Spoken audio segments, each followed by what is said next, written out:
Дело коммунальщиков. В Сыктывкаре задержаны руководители регионального госпредприятия Коми коммунальной технологии, Коми тепловой компании и поставщика топлива бункерной компании. Топ-менеджеры были уличены в многомиллионном хищении. А одного из них, Павла Назарова, обвиняют еще и в получении взятки около 7 миллионов рублей. Кто вскрыл коррупционную схему, расскажет Евгений Стокус. Проходим.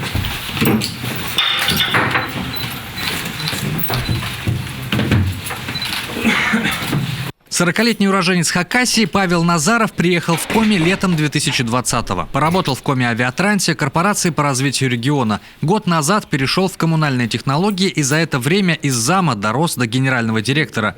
В итоге попал в поле зрения сотрудников регионального управления ФСБ, которые выявили растрату бюджетных средств в особо крупном размере в подконтрольной ему Коми тепловой компании. Между Коми тепловой компанией и акционерным обществом «Бункерная компания» заключались договоры поставки нефтепродуктов и дополнительные соглашения к ним с ценами на продукцию, существенно превышающими рыночную. Впоследствии денежные средства в виде разницы стоимости товара от рыночной цены обналичивались и расходовались участниками организованной группы по их усмотрению. За 6 месяцев сумма похищенного едва не достигла 35 миллионов рублей. По данным следствия, руководитель главного бенефициара бункерной компании Дмитрий Аникин должным образом отблагодарил Назарова за такие сверхприбыли. 14 апреля 2022 года первым отделом по расследованию особо важных дел возбуждены уголовные дела в отношении ВРИО генерального директора АО «Коми коммунальные технологии» Назарова по факту получения лично от председателя совета директоров Аникина взятки в виде денег в размере не менее 1 миллиона 700 тысяч рублей наличными от общей суммы в размере не менее 6 миллионов 900 тысяч рублей территории города Москвы и Сыктывкара Республики Коми в период времени с 24 августа 2021 года по 31 января 2022 года.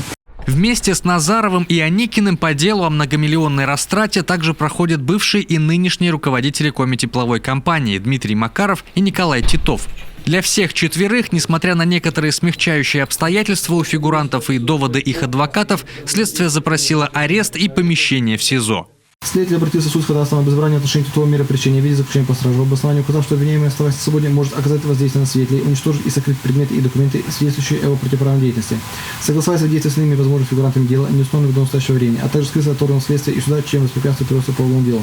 Сыктывкарский суд, который за сутки в режиме нон-стоп принимал решение по мере пресечения всем четверым фигурантам резонансного дела, в итоге отправил их за решетку на 2 месяца. Решение будете обжаловать? Да, конечно. По уголовному делу были задержаны еще 2 фигуранта – некие Платонов и Краманкулов. Форма их соучастия следствием пока не разглашается. Судя по тому, что их сразу не арестовали вместе с другими, а лишь продлили задержание до 72 часов, можно предположить, что они играли второстепенную роль в этой громкой истории.